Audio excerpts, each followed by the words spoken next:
Tapi kalau sudah tidak mau diajak kerjasama, ya jangan mengganggu. Orang lagi mau kerja kok, kita mau kerja. Kalau yang dimaksud mengganggu itu adalah kritik, atau katakanlah protes, atau katakanlah ketidaksetujuan, apalagi oleh politisi, partai politik, LSM, berarti kita setback demokrasi.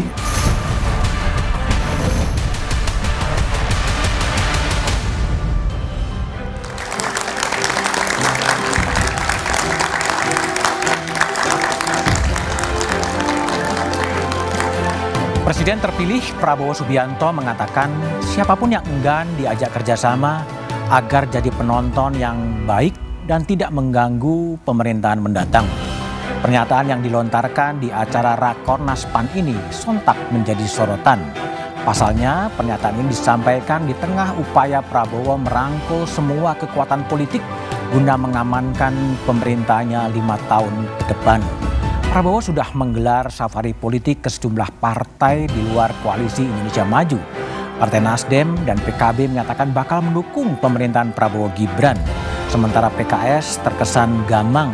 Saat ini hanya PDI Perjuangan yang diprediksi bakal menjadi oposisi dalam tanda petik. Apakah pernyataan Prabowo ini terkait dengan posisi PDI Perjuangan yang diduga bakal di luar pemerintahan? Lalu apa batasan atau maksud dari mengganggu pemerintahan? Inilah Satu Meja The Forum, siapa ganggu Prabowo dalam tanda tanya.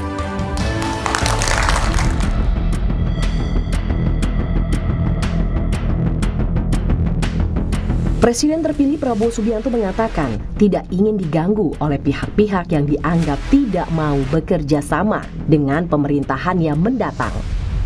Yang tidak mau diajak kerjasama tidak apa-apa. Kalau ada yang mau nonton di pinggir jalan, silahkan jadi penonton yang baik. Tapi kalau sudah tidak mau diajak kerjasama, ya jangan mengganggu. Orang lagi mau kerja kok, kita mau kerja. Mantan calon presiden di pemilu 2024 yang juga politisi PDI Perjuangan Ganjar Pranowo menilai kritik yang disampaikan oleh pihak luar justru mampu membantu jalannya pemerintahan karena ada check and balances. Ya yang bekerja sama aja bisa ganggu loh, saya ingetin loh ya. Jangan sampai kemudian yang di dalam malah mengganggu. Umpama kita ingin menciptakan pemerintah bersih, tapi korupsi di dalam itu mengganggu. Yang di luar jangan-jangan malah membantu karena mengingatkan yang baik gitu. Dan check and balances akan berjalan. Dan kalau kemudian partai politik katakan tidak ikut di pemerintahan, masyarakat sipil tidak ikut di pemerintahan. Masyarakat sipil bisa loh memberikan catatan-catatan kritis. Jadi kita mesti membuka ruang check and balances itu. Senada dengan Ganjar, PKS berpendapat kontrol terhadap pemerintahan wajib dilakukan. Pak Prabowo benar, jangan ganggu pemerintah. Wong menang pemilu kok. Tapi kontrol pemerintah wajib. PKS selama ini oposisi, tapi kritis dan konstruktif. Gak boleh kritis yang merusak. Sementara itu, Ketua Umum Partai Golkar Erlangga Hartarto mempersilahkan kelompok yang nantinya menjadi oposisi untuk berproses di parlemen dan menyampaikan kritikannya. Kalau kan selalu dalam pemerintahan kan ada yang mendukung pemerintah, ada yang beroposisi. Yang tidak mau ikut namanya oposisi. Ya silakan aja kalau oposisi, ruangnya kan ada di parlemen. Kemudian yang mau ikut, ya ikut dalam koalisi.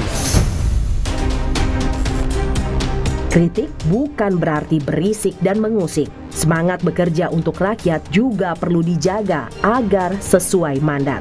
Kalimat jangan mengganggu pemerintahan benarkah semata untuk kelompok luar koalisi? Atau memang koalisi digembosi oleh internal sendiri?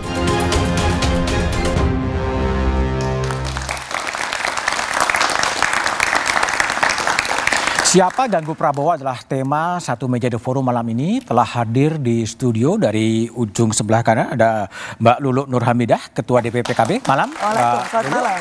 Kemudian ada Bang Dhanil Ansar Simanjuntak, juru bicara Prabowo Subianto. Malam, Bang Dhanil. Ada Wakil Ketua Umum Partai Amanat Nasional, Mas Yandri Susanto. Malam, Mas Yandri. Dan ada peneliti utama BRIN, Mbak Siti Suro, Mbak Wiwi. Saya juga lagi menunggu kedatangan dari politisi PDI Perjuangan, Adian Napitupulu yang sedang dalam perjalanan. Saya ingin mulai diskusi ke Bang Dhanil dulu sebagai juru bicara Pak Prabowo. Kenapa Pak Prabowo kemudian mengatakan apa yang tidak ikut ya jangan mengganggu lah sebetulnya?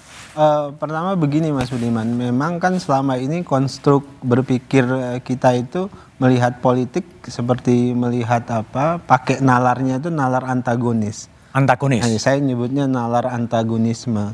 Sehingga kemudian seringkali ketika kita berbeda sikap politik, apapun yang dikeluarkan oleh rival politik kita itu salah, itu buruk.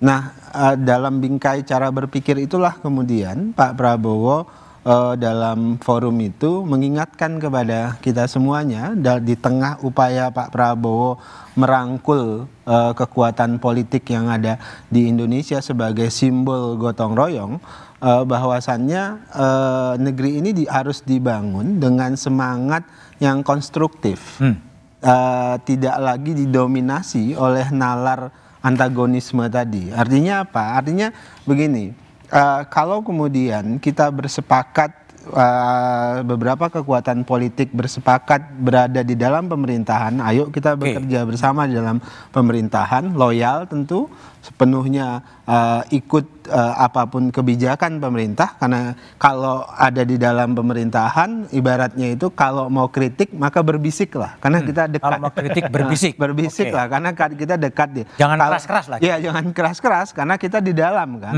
Kritik ya di dalam pemerintahan, di dalam rapat kabinet. Atau kritik by WA lah ya. Iya, dalam kabinet ya. Karena kan ini satu tim. Jadi jangan merusak kapal, jangan membocori kapal. Nah, kalau di luar pemerintahan silahkan mengkritik, berteriak. Tapi kemudian teriakan itu harus kemudian konstruktif. Dalam makna konstruktif yang saya maksud itu begini. Tadi jangan pakai nalar antagonis. Nalar antagonis tadi adalah apapun yang diproduksi oleh pemerintah itu salah. Jadi mengabaikan ada hal yang kita harus bangun, istilah saya itu mutual understanding. Ada hal-hal yang oh ya kita harus jalan bersama ini, tapi kalau kemudian ada cara yang berbeda silakan kritik. Tapi jangan semua salah, ini salah harus akhirnya kita ingin naik tapi menginjak yang lain. Itu yang Pak Prabowo tidak menginginkan. Semua yang ada yang memutuskan di luar pemerintahan tentu kritik wajib, harus dan kita hormati. Namun tadi kepentingan bangsa bersama untuk hal-hal yang sangat prinsipil itu kita nggak perlu kompromi lagi. Kira-kira begitu. Oke, baik. Bung Adian Napitupulu tampaknya sudah hadir. Silakan langsung ke bergabung ya. Silakan Bang Adian baru datang ya. Saya ke Mbak Lulu terlebih dulu. Mbak Lulu, kalau Mbak Lulu dari PKB, gimana membaca statement dari Pak Prabowo itu? Iya, paling tidak menurut pandangan saya lah ya. Jadi sebenarnya agak sedikit mengkhawatirkan sih yang disampaikan oleh Pak Prabowo. Pertama, beliau belum dilantik sebagai presiden. Dan diksi yang beliau sampaikan itu menjadi semacam sinyal sebenarnya bahwa apakah beliau benar-benar akan sanggup melihat berbagai dinamika sosial politik di mana orang pasti punya sikap yang akan berbeda dengan pemerintah, dan tentu juga kritik dalam berbagai dimensinya juga mungkin sangat terjadi gitu.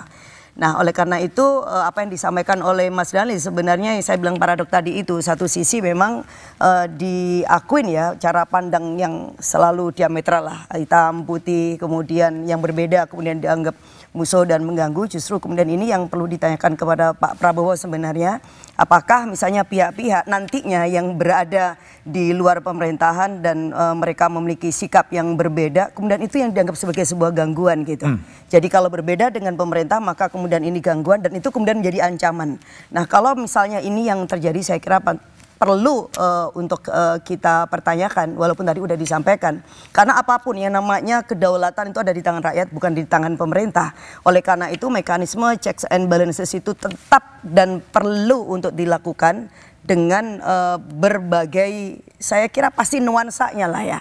Nah pasti yang kemudian kita tidak sepakat kalau kemudian kritik itu dilakukan hanya sekedar untuk ngerusuin, jadi bukan. Ngerusuin. Iya, itu beda konteksnya. Jadi bukan kritik kalau itu. Berarti itu reseh. Nah itu pasti berbeda konteksnya ya.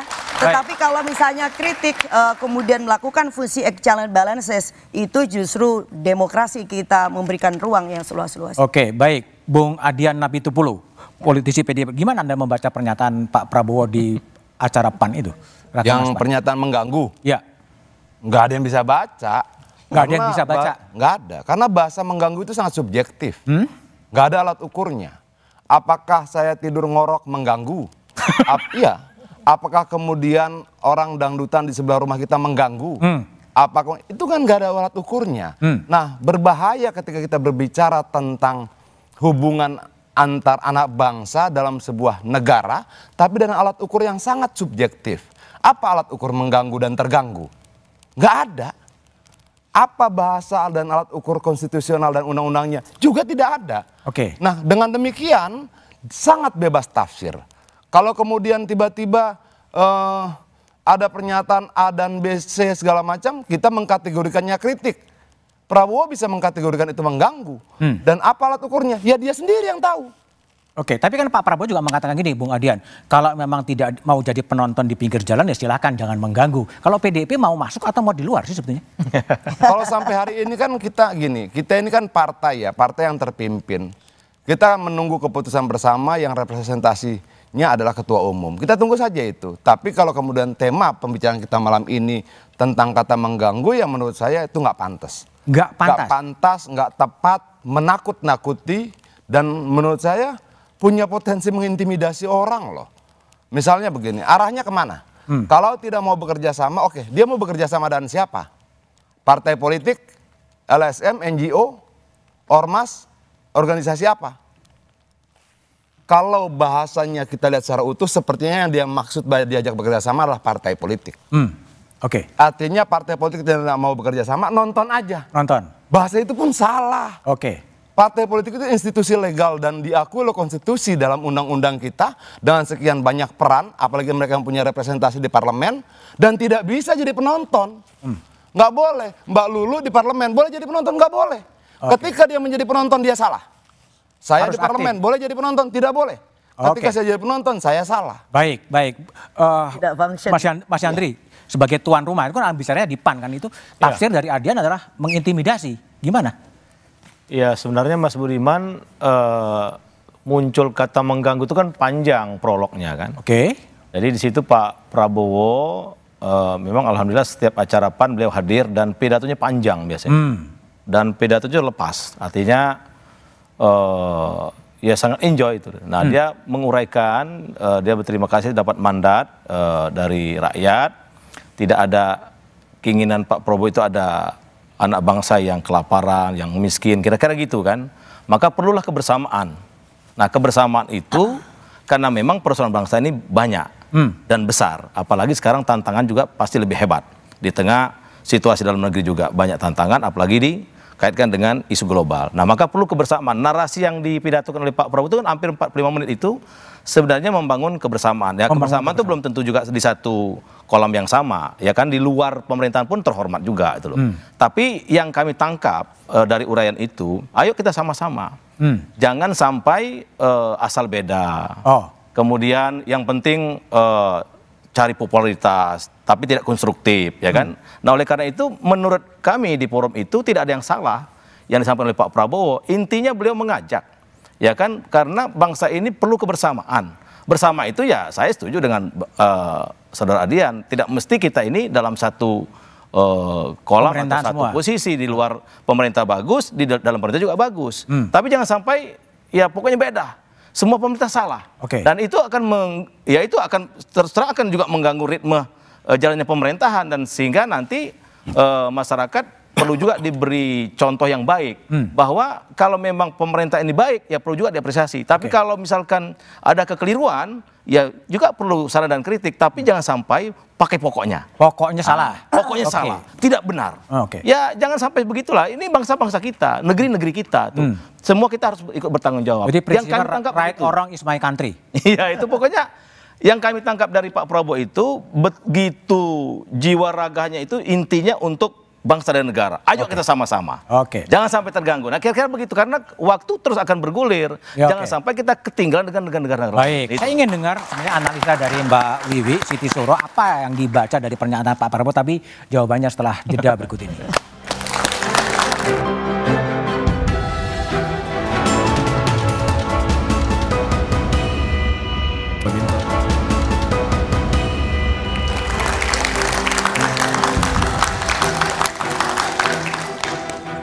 Masih bersama saya Budiman Tanurjo di Satu Meja The Forum. Mbak Wiwi, Mbak Siti Suro. Menurut analisa Anda, pernyataan Pak Prabowo itu dialamatkan kepada siapa sih, jangan mengganggu itu? Dialamatkan kepada siapa? Ya, kosakata jangan mengganggu sekarang ini lagi dibedah gitu ya. Di mana-mana didiskusikan. Alamat palsu loh, Kak. Don't disturb gitu ya. Kosakata ini menjadi seksi sekarang. Ya. Luar biasa. Kita diminta untuk menjadi ahli memprediksi atau menerjemahkan. Tapi pertanyaannya ditujuannya kepada siapa sebetulnya, bukan ganggunya? Ya, kalau menurut saya kita melihat dalam konteks environment demokrasi ya. Maka akan ada yang tidak happy dengan kata-kata itu. Mengapa tidak happy? Ini maksudnya apa ya, kan gitu. Kalau jangan ganggu, yang tinggal itu kan tidak banyak yang di luar pemerintah. Makanya mungkin Mas Adian tadi itu paling kurang dalam posisi yang saya melihatnya tidak akan bergabung dengan pemerintah, kan itu ya. Arahnya, saya melihat arahnya, bukan kesimpulan. Maka apakah ditujukan kepada PDI Perjuangan? Gitu. Menurut Mbak Wiwi? Lah, ini yang akan menimbulkan semacam perdebatan karena dalam environment demokrasi itu menurut saya justru ini kan perkataan yang disampaikan oleh seorang calon presiden yang akan dilantik. Presiden terpilih. Presiden terpilih. Ya, belum dilantik kan ya. Presiden terpilih. Tentu dengan sistem presidensial sangat powerful Pak Prabowo nanti. Maka setiap kosakata yang keluar dari pernyataan Pak Prabowo, siapapun itu akan mempertimbangkan. Lah khususnya apalagi kan ini dengan PDI Perjuangan dan dengan PKS belum ada pertemuan. Sementara dengan koalisi partai-partai yang lain, dengan Nasdem, dengan juga PKB sudah dikunjungi PKB, Nasdem pertama kali. Lah tentu yang tidak berkomunikasi seperti itu bisa menerjemahkan ini diarahkan ke saya ya gitu kan, bisa seperti itu gitu ya. Jadi maksud dan tujuan dari Pak Prabowo bisa dikaitkan dengan kayaknya persiapan apa yang akan dibangun nanti oleh Pak Prabowo. Kelihatannya Pak Prabowo ingin dalam membangun negara bangsa nanti itu pembangunan tidak ingin ada rintangan-rintangan yang berkaitan dengan mungkin gitu ya seolah-olah akan mengkritisi, mungkin lebih dari mengkritisi ya, mengganggu tadi itu bukan mengkritisi. Jadi kalau Pak Prabowo lalu tidak bisa dikritisi, lalu disama sebangun dengan bahasa mengganggu, ini menurut saya sistem kita demokrasi loh. Jadi masih bisa dikritisi kalau kebijakan Pak Prabowo nanti itu tidak tepat, tidak proper kan gitu. Maka tentunya harus ada klarifikasi dari Pak Prabowo supaya tidak ada kesimpulan dari warga negara, dari publik luas ini dan publik akademis juga gitu. Jangan-jangan Pak Prabowo akan mengarahkan gitu ya pemerintahannya nanti itu tidak betul-betul ke sistem yang demokrasi. Kan itu Jadi kekhawatirannya ya. Oke, baik Bung Daniel silakan diklarifikasi. Ya, pertama jelas kok dalam memaknai pernyataan Pak Prabowo itu harus melihat teksnya dan konteksnya. Nah, teksnya itu kan memang pilihan kata Pak Prabowo itu khas pilihan kata orang yang punya latar belakang militer. Dan itu tidak selalu bermakna negatif. Yang harus dipahami adalah mengganggu dalam pemaknaan Pak Prabowo, dan beliau berulang kali juga menjelaskan kepada saya, itu adalah konteks yang tadi pokoknya ini pakai nalar antagonis. Apapun yang lahir dari rival politik kita, dalam hal ini misalnya nanti ada yang tidak di dalam pemerintahan dan yang di dalam pemerintahan, itu salah. Yang ingin dibangun Pak Prabowo itu semangat gotong royong tadi, ada bangunan yang beliau sebut dialektika mutual understanding, di mana ada hal-hal yang prinsipil kita bisa bekerja sama, baik itu posisi kita berbeda maupun bersama-sama. Jadi misalnya kita Pak Prabowo ingin fokus pada swasembada pangan. Nah, target ini harus kita bangun kesepahaman. Caranya bisa dikritik, tapi menuju jalan ke situ harus kemudian kita gotong royong. Misalnya Pak Prabowo ingin terus berkomitmen mendorong kemiskinan yang nol. Nah, goal itu harus kita bangun komitmen bersama-sama.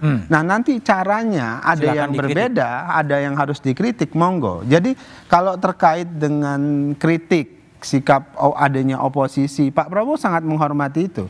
Bahkan Mas Budiman coba perhatikan berbagai statement Pak Prabowo, bahkan langsung mengkritik kekurangan demokrasi kita. Misalnya Pak Prabowo menyebutkan demokrasi kita messy.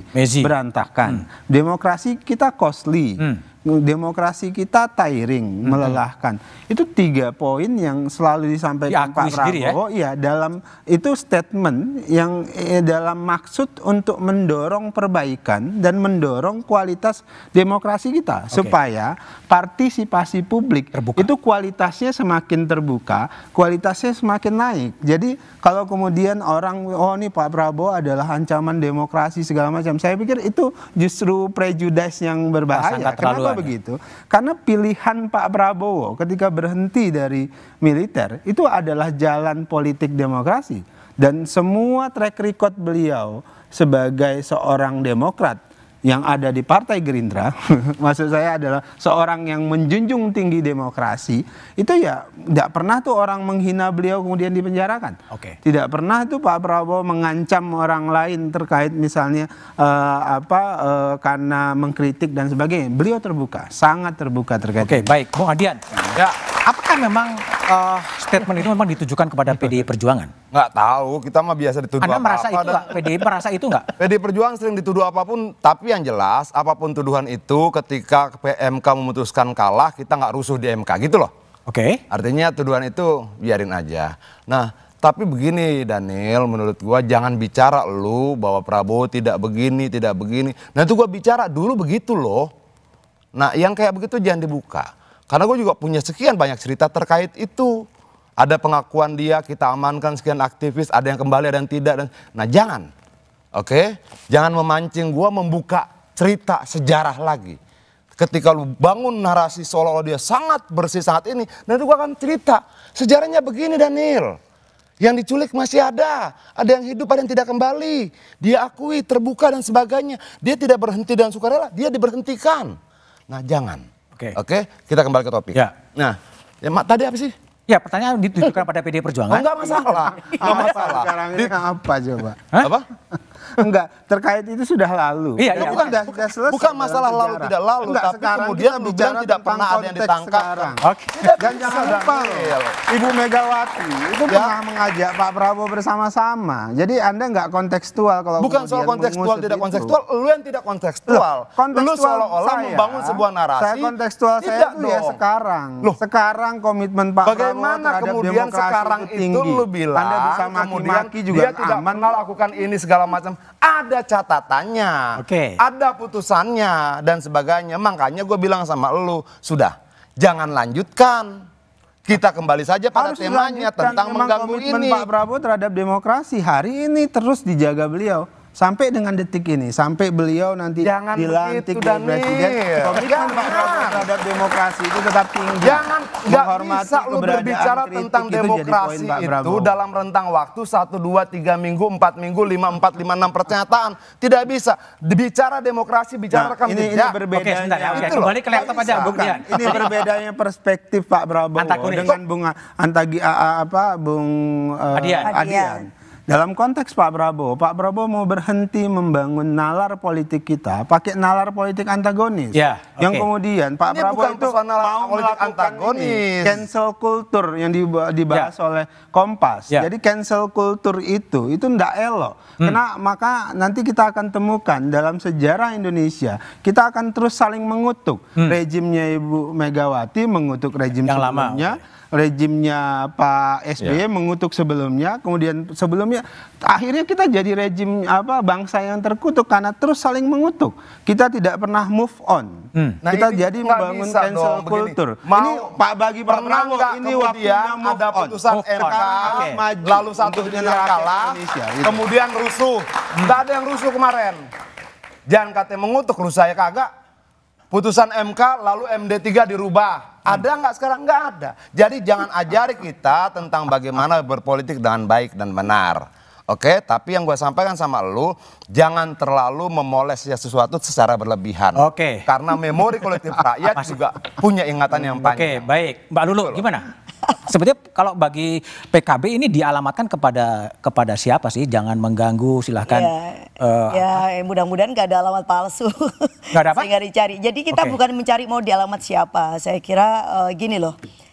Kalau Pak Prabowo itu bukan presiden yang terpilih, saya kira kata-kata semacam itu memang biasa ya. Jadi bahkan di kalangan teman-teman kita itu suka bikin goyonan.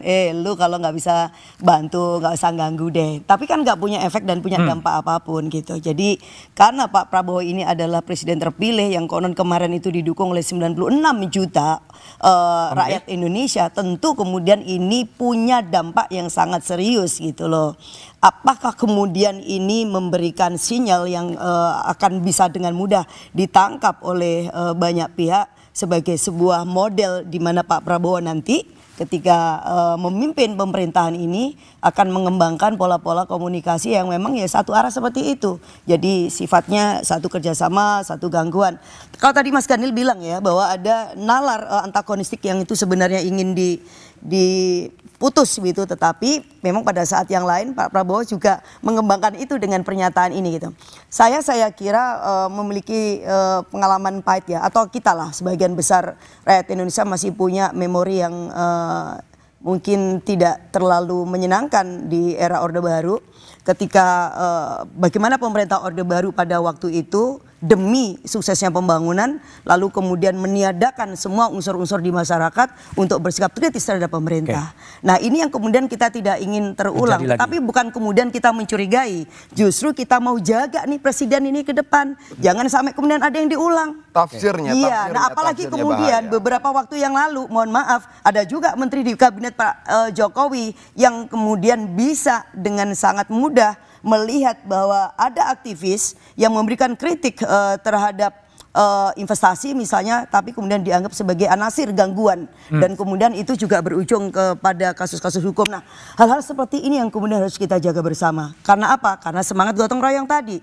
Kalau semangat gotong royong itu saya kira setiap entitas politik akan punya gestur yang bisa berbeda dan itu sah-sah saja gitu loh.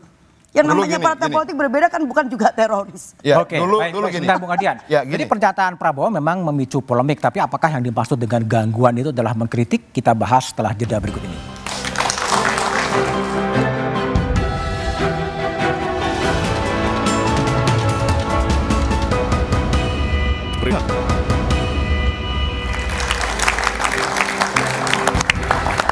Masih bersama saya Budiman Tanurjo di Satu Meja The Forum. Bung Yandri sebagai tuan rumah, kalau Anda baca atau orang menafsirkan sebetulnya apakah pernyataan Prabowo jangan mengganggu itu sinyal awal Bapak Prabowo itu anti terhadap kritik?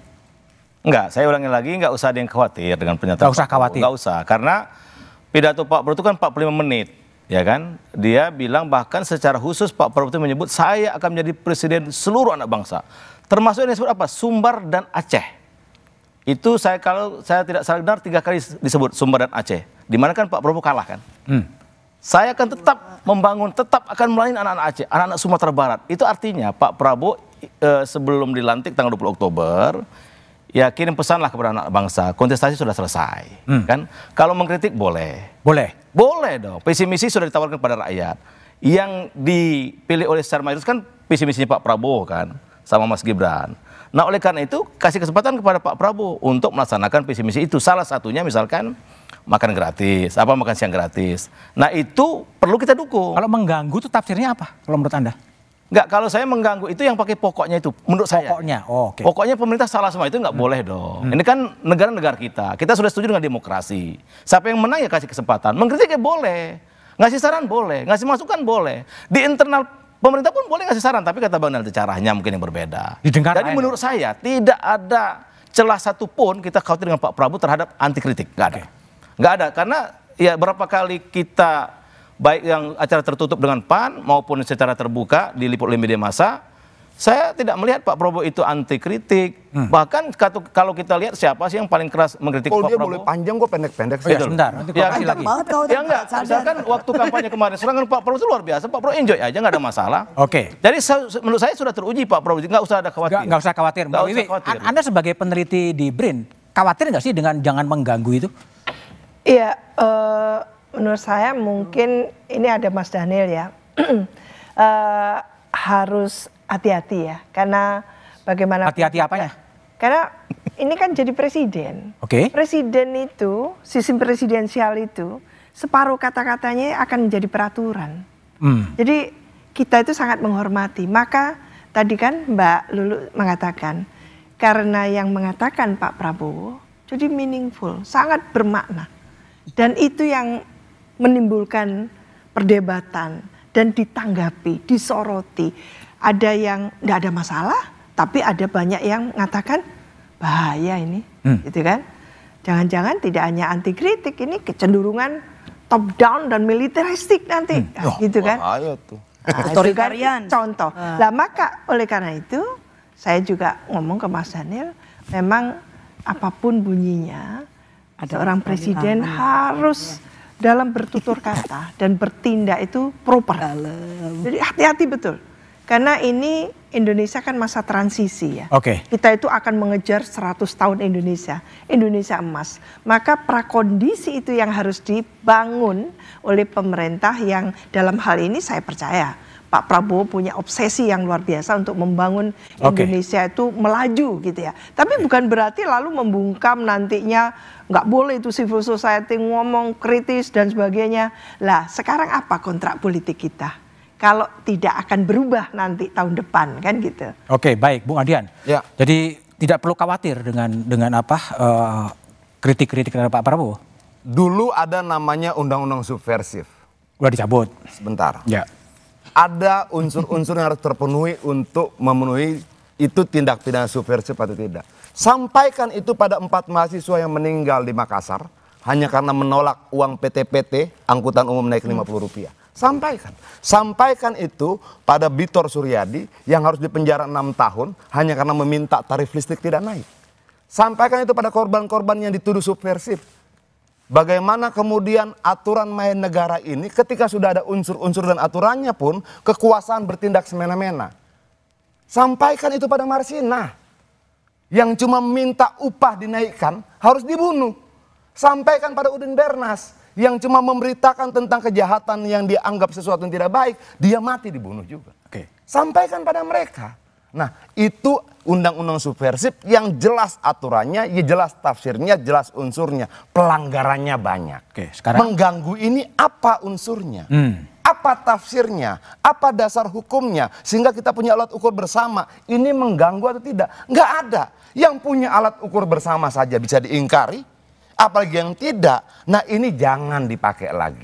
Bagaimanapun juga, ada sebagian rakyat yang masih punya memori tentang kekerasan Orde Baru, kekejaman Orde Baru. Ada kasus Jenggawa, ada kasus Kedung Ombo. Waktu itu rakyat cuma menolak agar dikasih ganti rugi tidak cuma Rp100 per meter persegi. Kemudian dam dibuka dan banjir membanjiri lahan mereka sampai kemudian mereka tenggelam rumah-rumah. Mereka menolak bertahan di Kedung Pring, dan mereka dianggap mengganggu. Bagaimana mungkin mempertahankan hak hidup mereka dianggap mengganggu? Oke, baik, Bung Adian. Nah, tafsir ini harus jelas. Tafsir soal mengganggu itu sebetulnya batasannya apa sih sebenarnya? Dan yang harusnya klarifikasi Prabowo. Oke, biar Daniel Prabowo nggak ada. Gua kan Oke, jubir.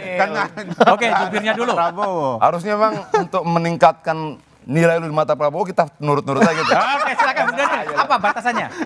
Sebenarnya sudah jelas tadi penjelasan saya terkait tafsir itu. Yang jelas yang dimaksud Pak Prabowo mengganggu itu tadi tidak antagonisme, nalar antagonisme itu kan dibangun apapun yang disampaikan oleh Adian misalnya, Bang Adian ini berseberangan dengan saya hari ini, itu salah. Nah, itu nalar antagonis. Pokoknya yang keluar dari mulut seorang Adian itu salah. Yang paling benar itu saya. Nah, jadi tidak terjadi dialektika dalam konteks pemahaman Pak Prabowo terkait dengan mengganggu tadi. Itu jangan sampai dia destruktif.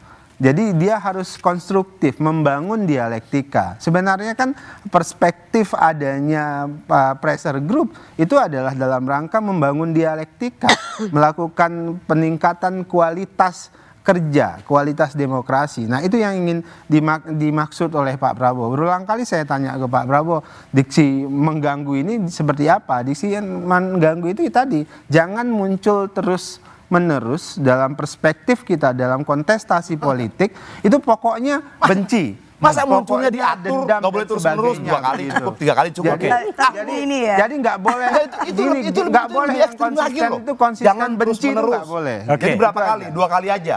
Oke, itu bahaya. Pak dulu. Saya kira begini ya, begitu kata keluar itu memang katanya gini, kita udah nggak bisa memilikinya lagi. Nah, itu artinya publik memang secara bebas untuk kemudian menafsir. Nah, ini memang ada kesempatan sih bagi Pak Prabowo. Saya nggak tahu ya beliau akan menyampaikan di tempat mana, tetapi bahwa beliau menjamin betul bahwa kebebasan berekspresi itu memang ada tempat. Bahwa beliau juga memiliki komitmen untuk merawat demokrasi kita ini makin matang, makin matang. Itu artinya bahwa setiap kritik itu justru sesuatu yang berharga gitu loh. Itu adalah semacam kekayaan yang itu seharusnya justru kita rawat bersama itu. Kenapa tadi dibilang ya bahwa ada perjalanan demokrasi kita yang tiring, yang melelahkan, bahkan yang kemudian messy, karena justru kekuatan check and balances itu ada yang ditekan, ada yang ditindas. Sehingga kemudian pemerintah memiliki satu kuasa tunggal dan punya tafsir tunggal tentang apa yang dianggap baik oleh pemerintah, apa yang kemudian dianggap benar oleh pemerintah. Nah, itu yang berbahaya, Pak. Oke. Karena kita punya perjalanan panjang, sehingga kenapa saya kemudian... pikir kalau pakai perspektif Mbak Lulu ini PKB cocok jadi oposisi. Oke, jadi oposisi. Gak penting soal itu, saya bilang dari tadi ini adalah pendapat saya. Ya, saya kira itu banyak sekali lah orang-orang dan teman-teman kita. Tapi kalau misalnya dibalik ini, nah ini juga bahaya juga cara berpikir. Kalau misalnya dibalik, kalau misalnya balik begini, lalu rakyat bersama-sama bilang pemerintah jangan mengganggu. Bagaimana? Oh iya harus. Sebentar. Memang rakyat harus ngomong begitu. Sebentar. Artinya jangan mengganggu itu apa? Jangan korupsi. Oh iya. Jangan semena-mena. Iya, betul. Jangan manipulatif. Betul. Jangan pakai bansos buat pemilu dan sebagainya, kan seperti itu. Iya, harus begitu. Nah, kalau kemudian semua menggunakan kata-kata yang tidak ada alat ukurnya di undang-undang, apalagi oleh kepala negara yang katanya akan dilantik Prabowo ini, ya enggak?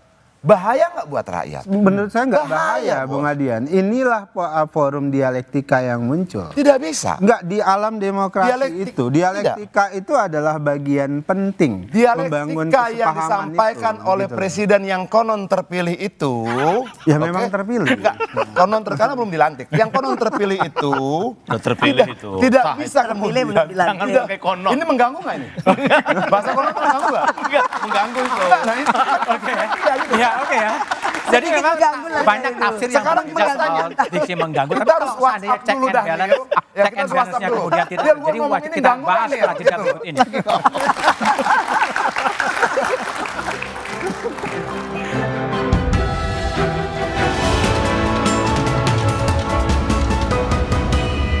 Presiden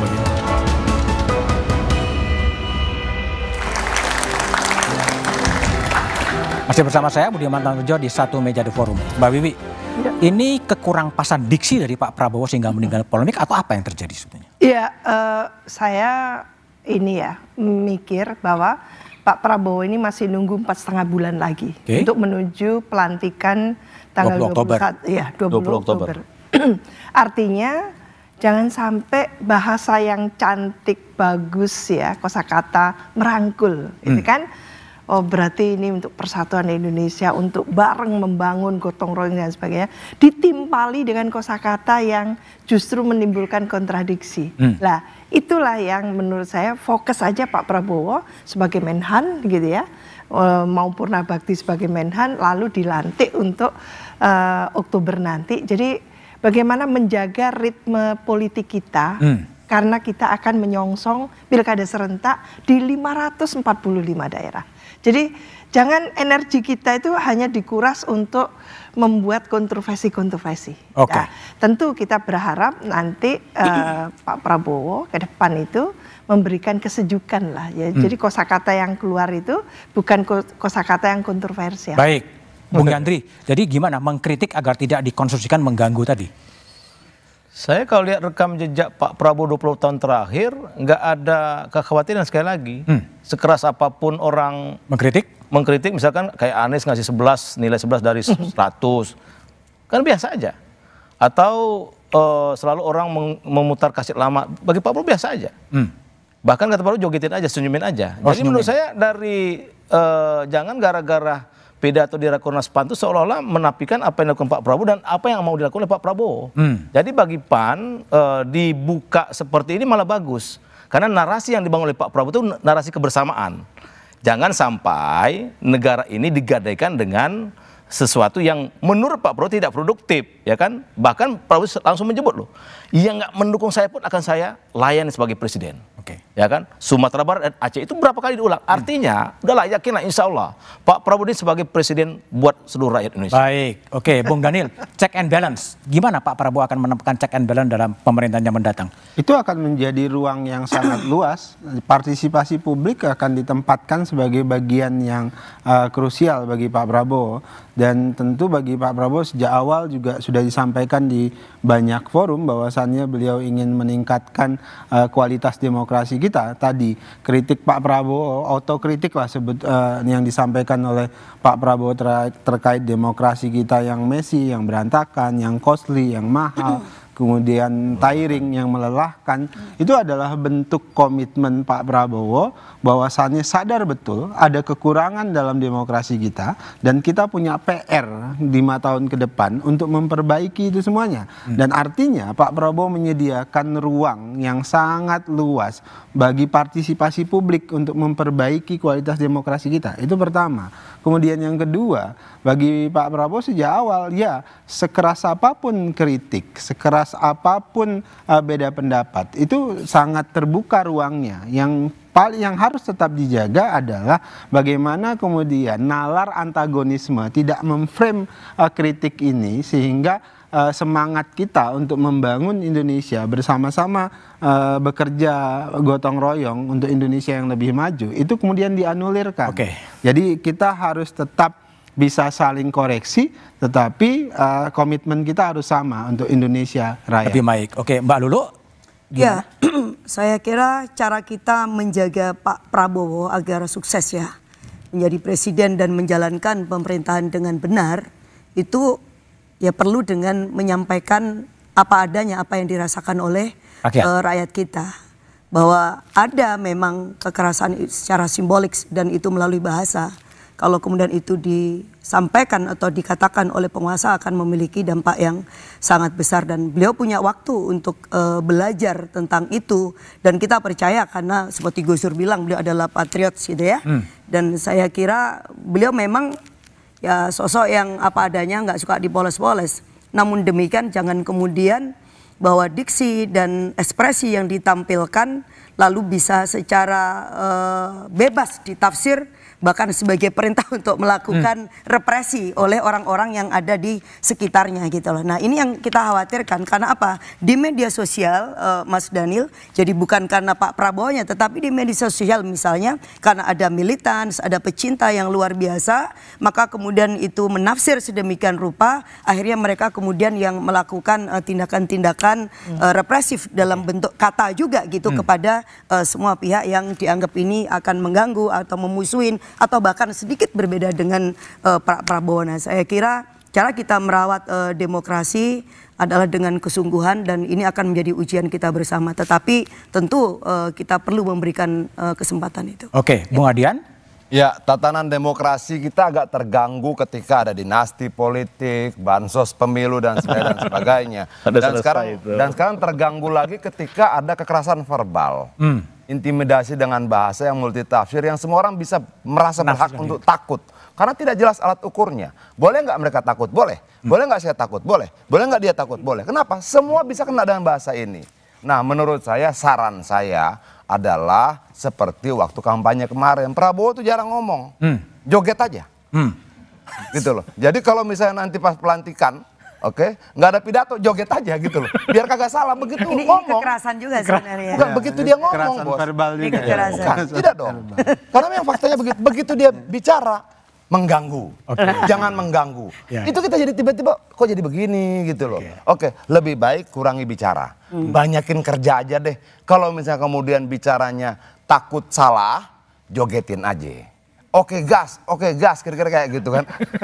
Atau banyakin kerja biar yang bicara Daniel aja. Gitu loh. Kalau Daniel bicara ini mantap, Bos. Mantap. Jadi gue berharap endorse ya. Biar diangkat lah jadi staf sus presiden. Thank you. Adian Habibie 10, Mbak Lulu, Daniel, lu setuju gak? Lu Pak mau? Yandri dan Mbak Wiwi. Thank you ya. Adian telah bergabung satu Meja The Forum ya. Komen sesdeknya lu. Gitu dong. Menko Info.